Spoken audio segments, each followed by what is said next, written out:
Fala galerinha, tudo bem? Eu sou o professor Paulo Freitas, estamos juntos para mais uma aula de física. Quer aprender? Reflexão? Vem comigo!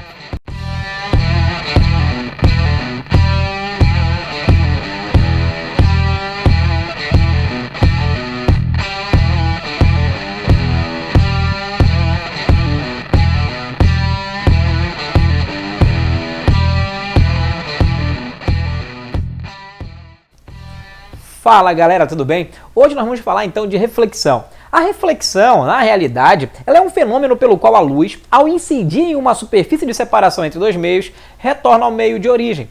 É aquilo que nós falamos lá na nossa linha de fenômenos ondulatórios, né? Quando uma onda ela bate sobre uma superfície, ela vai voltar, caracterizando assim o fenômeno da reflexão. É óbvio que aqui a gente vai falar propriamente da luz, então não esquece que o sistema é o mesmo. Ou seja, a luz ao bater em uma superfície refletora, é óbvio que ela vai ser refletida, tá? Voltando justamente ao meio a que deu origem a ela. Você pode perceber aí na imagem, olha só, que você está vendo essa paisagem. E o reflexo dessa paisagem é observado na superfície da água. Então a superfície da água, ela se comporta como se fosse um espelho. Então nós podemos chamar essa superfície de superfície espelhada. Você percebe aí então ocorrendo o fenômeno da reflexão. Quando nós falamos em reflexão, existem dois tipos de superfícies, né? A hipoteticamente, ou seja, Paulo, qual é a superfície hipotética? É aquela totalmente polida, é aquela sem rugosidades. Né? E essa superfície, a luz ela tem um comportamento padronizado. Perceba que na aula anterior nós falamos sobre feixes de luz. Nessa superfície, então, esses feixes eles mantêm o paralelismo entre si. Perceba que as ondas que estão chegando, no caso as ondas incidentes, elas vão se refletir e as ondas refletidas mantêm o mesmo padrão de paralelismo. Ou seja, as ondas incidentes que chegam são paralelas às refletidas que saem, caracterizando então a reflexão regular da luz. Por outro lado, um outro tipo de superfície, e essa é a mais comum, na realidade é essa que ocorre no dia a dia, que é a reflexão difusa. Nós sabemos que não existe uma superfície totalmente polida. É utopia pensarmos assim. Na realidade, todas as superfícies elas apresentam rugosidades. E é justamente essa rugosidade que espalha essa luz, fazendo com que todos, um grande número de pessoas, consiga visualizar uma imagem. Tá? Olha para a imagem que você está vendo. Repara que as ondas incidentes chegam paralelas. Porém, ao bater na superfície, elas refletem de forma difusa. Há um espalhamento, uma difusão dos raios de luz. Esse feixe, então, ele volta espalhando, né? E quando eu falo desse feixe, é óbvio, eu estou falando do feixe refletido. Confere comigo aqui no quadro, olha só. Na reflexão regular, nós temos justamente a padronização dos raios de luz. Os raios de luz, ao atingirem a superfície, eles são refletidos simetricamente. Olha só, senhores, são refletidos simetricamente. E aqui a gente caracteriza a reflexão regular. Por outro lado, na reflexão difusa, os raios incidentes, olha só, ao chegarem e baterem justamente nessa superfície, e dependendo do ângulo, né, de encontro entre o raio e as rugosidades, esses raios serão refletidos para vários lados, ou seja, caracterizando assim uma difusão. Uma outra situação interessante que eu quero conversar com os senhores é sobre as cores. Bem, com relação ao estudo das cores, você tem que ter um certo cuidado. O estudo das cores tem sido alvo mais frequente das provas de vestibulares do país. Então, se você quer entrar numa universidade, você tem que ficar atento justamente à questão das cores. Você não pode esquecer, por exemplo, né, que a cor branca ela é uma cor policromática, conforme vimos na aula anterior. Não esqueça também que, por ser policromático, ela é formada então por algumas cores, no caso 7, que vai do vermelho até o violeta. Tudo bem até aí? Não esqueça também que as outras cores, como já havíamos conversado, elas refletem apenas as cores de si mesma, refletem apenas aquela frequência respectiva da sua cor. Por exemplo, se você olhar para a imagem da sua esquerda, você vai ver um corpo verde. E ao receber a luz branca, que é formada por 7 cores, ele vai refletir apenas a luz verde. Logo, eu vou enxergar esse corpo verde. Do lado direito, você tem um corpo branco. E o corpo, por ser branco, ele vai refletir, então, todas as cores, uma vez que ele é formado por essas 7 cores. Então, branco, ele reflete todas as cores. Observa a imagem a seguir. Nessa imagem, você vê, olha só, esse símbolo. Aí eu te pergunto, que símbolo é esse? Aí tu fala, Paulo, já sei. É o símbolo do Pink Floyd. Tá maluco, irmão? Esse carinha que tu tá vendo aí é o prisma de Newton, tá? Basicamente, lá em 1600 e alguma coisa, século 17, meados do século 18, Newton, ele fez muitos experimentos com relação à luz. Ele foi um dos primeiros, inclusive, a defender o caráter corpuscular da luz, o que mais tarde, século 18, salvo engano, travou uma briga com outro carinha da física, mas depois a gente vai falar sobre isso. Um detalhe interessante para você entender o prisma de Newton, ele foi o primeiro, ou um dos primeiros, a evidenciar justamente a questão policromática da luz branca. Você percebe então que a luz branca, ao passar por um prisma, ela sofre refração. E cada cor, então, ela se separa de forma diferente. Ela sofre desvios de formas diferentes, saindo do outro lado do prisma decomposta.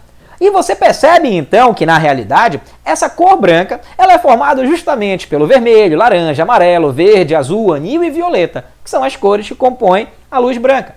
Ei, Paulo, nós falaremos de refração aqui na ótica? Claro que sim. Lembra que começamos o curso na aula passada. E lá na frente nós voltaremos a esse assunto. Observe um pouco mais de perto o prisma de Newton. Olha que bonito. Uma loucura, não é? Observe só, se a luz branca ela atinge uma superfície azulada, essa superfície azul vai absorver essas cores, refletindo apenas a frequência dela mesma. Então, todos os objetos, ao serem atingidos pela luz branca, refletem apenas a sua frequência, a frequência da sua cor, com exceção justamente da cor branca, porque a branca reflete todas as cores, e a cor preta, que absorve todas as cores. Toma muito cuidado com essa questão, e se você observar do seu lado direito, você tem agora, olha só, as folhas verdes de uma árvore. Observa que a luz do sol, a luz branca, ao atingir as folhas verdes das árvores, essas folhas vão refletir apenas a sua frequência, ou seja, o verde. Então o observador enxerga as folhas verdes porque ele está recebendo a frequência verde. Paulo, o que vai acontecer então com as outras cores? Serão absorvidas. E Paulo, me tira uma dúvida então. Quando está muito sol e eu saio de branco, eu tenho uma melhora na minha sensação térmica. Show de bola! Mas, Paulo, isso está relacionado com a reflexão luminosa? Óbvio que está, porque a cor branca reflete todas as cores. Com isso, sua sensação térmica ela é muito melhor. Paulo, em compensação, quando eu saio com uma camisa escura, eu tenho uma sensação mais desconfortável, termicamente falando. É óbvio, porque a cor mais escura, a cor preta, a tendência dela é absorver toda essa luz, absorver toda essa energia.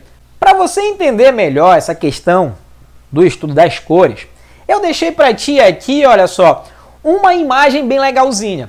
Perceba só que neste quadro que você está vendo, ele está sendo iluminado por luz branca.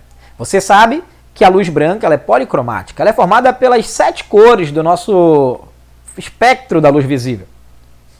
Observe que na imagem ao lado, você tem justamente aí, olha só, o mesmo sistema, só que agora iluminado por luz vermelha, monocromática vermelha. Paulo, o que vai acontecer? Perfeito.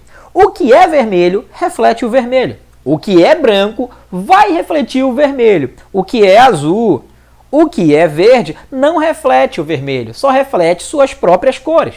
Paulo, mas se o verde não reflete vermelho, o que eu vou ver? Tu não vais receber nada. Ausência de informação. E aí tu vais ter, então, a cor preta, a cor escura.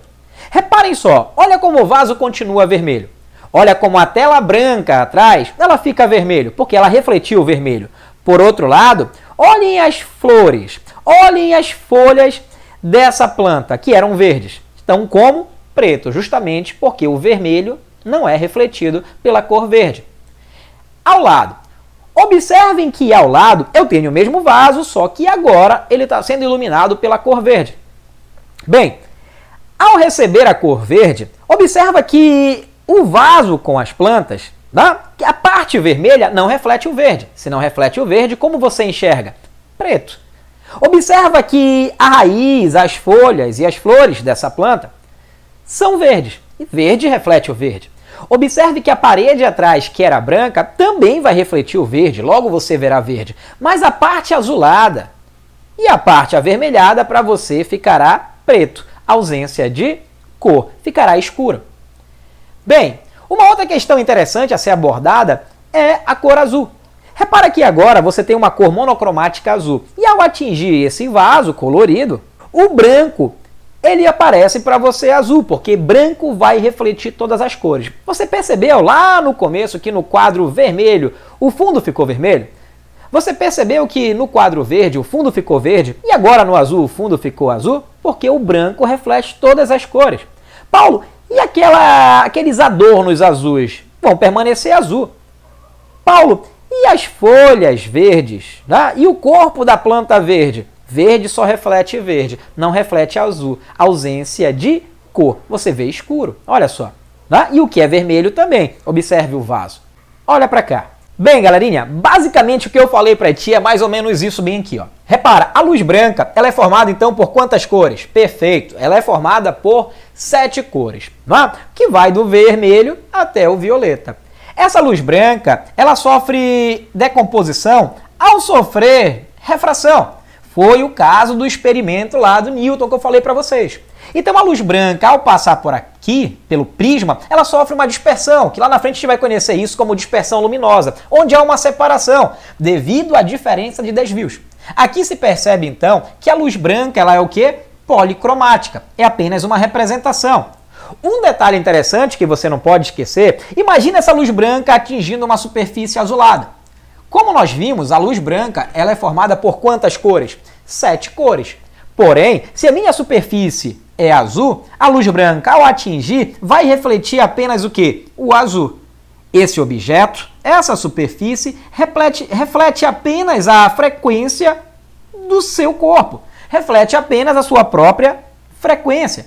Então você vai ver azul. Bem, senhores, vamos falar então agora das leis da reflexão. Reparem que as leis da reflexão é o que está nos separando dos espelhos. Mas é óbvio que para nós começarmos a correr, nós temos que andar. Essas leis, elas são de extrema importância. A primeira lei da reflexão, ela diz o seguinte, que o raio incidente, a reta normal e o raio refletido, eles são coplanares. Paulo, mas espera aí, o que é um raio incidente? O que é uma reta normal? E o que é um raio refletido? Olhem para cá, por favor. Observem só, senhores. Imagina que nós temos um raio de luz. Esse raio de luz ele vai estar chegando sobre uma superfície qualquer. Se esse raio chegando, ele vai atingir uma superfície, nós vamos falar então que este, no caso, é o raio incidente. Ao atingir uma determinada superfície, nós já observamos que esse raio ele vai sofrer o que nós chamamos de reflexão. Ou seja, senhores, esse raio vai ser o quê? Refletido. Então vocês têm aqui o que nós chamamos de raio refletido. Paulo, raio incidente está chegando, raio refletido está indo. Show de bola. E a reta normal? A reta normal, senhores, é ela que vai justamente separar o raio incidente do raio refletido. Esta reta normal, ela é uma reta imaginária e ela tem a função de separar justamente o incidente do refletido. Paulo, você está me falando então que o raio incidente, a reta normal e o raio refletido, eles são coplanares? Eles são mesmo plano? Exatamente. E essa é a nossa primeira lei. Bem, vamos à nossa segunda lei. Uma vez que você conhece o que é um raio incidente, o que é um raio refletido e o que é essa reta normal, a gente pode então determinar para ti a segunda lei. Paulo, o que diz a segunda lei? Observe que entre o raio incidente e a reta normal, você tem um ângulo de incidência. Observe também que entre a reta normal e o raio refletido, você tem um ângulo de reflexão. Pois bem, de acordo com a ótica geométrica, o ângulo de incidência ele é igual ao ângulo de reflexão. Observe que neste caso, assim como em 99% dos exercícios de física do ensino médio, a superfície é regular, tu tens um comportamento simétrico, tu tens esse padrão. Então, o ângulo de incidência ele será igual ao ângulo de reflexão. Paulo, eu queria entender um pouquinho mais. Olha para cá. Bem, continuamos aqui então com o nosso exemplo anterior. Lá, raio incidente, raio refletido, reta normal. Muito cuidado ao determinar, gente, o ângulo de incidência. Os alunos confundem muito, mas o meu aluno não, você não vai confundir. Esse é teu ano, você vai entrar na universidade. Você acredita? Eu acredito, e é óbvio que você acredita. Então presta bem atenção para cá, olha só. Este ângulo bem aqui, entre o raio incidente e a reta normal, ó, é o ângulo de incidência, representado pela letra I. Este ângulo bem aqui, entre o raio refletido e a reta normal, ele vai ser o ângulo de reflexão, representado pela letra R. E de acordo com a nossa segunda lei, olha só, a segunda lei diz que o ângulo de incidência é igual ao ângulo de reflexão. Toma muito cuidado com um detalhe. Lembra que essa superfície, olha aqui, ó, se você caracterizar esse ângulo, você tem o total desse ângulo dá 180 graus. Ou seja, vamos imaginar que o ângulo de incidência é 30. Se o ângulo de incidência, por um acaso, no exemplo que eu dei, é de 30 graus, o ângulo de reflexão também será 30. Lembra que meia volta completa são 180. Então, se eu tenho 30 e 30, 60. Para 180, 120. Então, esses dois ângulos também serão iguais. Quais são os nomes desses ângulos? Aí que tá. Não aprende nome de ângulozinho, senão vai te confundir. Para ti, na ótica, basta saber que o ângulo entre o raio incidente e a normal é o de incidência. E entre o raio refletido e a reta normal é o ângulo de reflexão. Para isso ficar bem claro na tua cabeça, tá? Para que na próxima aulinha nós já consigamos entrar aí em espelhos planos, dá uma olhada nessa animação. De acordo com essa animação, o raio incidente, o raio refletido e a reta normal são coplanares. Você tem um ângulo de incidência, você tem um ângulo de reflexão e lembra, esses ângulos são iguais. Bem, pessoal, eu espero que vocês tenham gostado. Espero que eu tenha conseguido levar um pouquinho mais de conhecimento para ti. Eu te peço um imenso favor. Ajude o nosso canal a crescer. Ajude o nosso projeto a ficar cada vez maior. Lembrando que nós estamos indo para as 2.000 visualizações, devido justamente ao teu esforço. E é isso que nos motiva a continuar. Obrigado de coração e até a próxima. Tchau!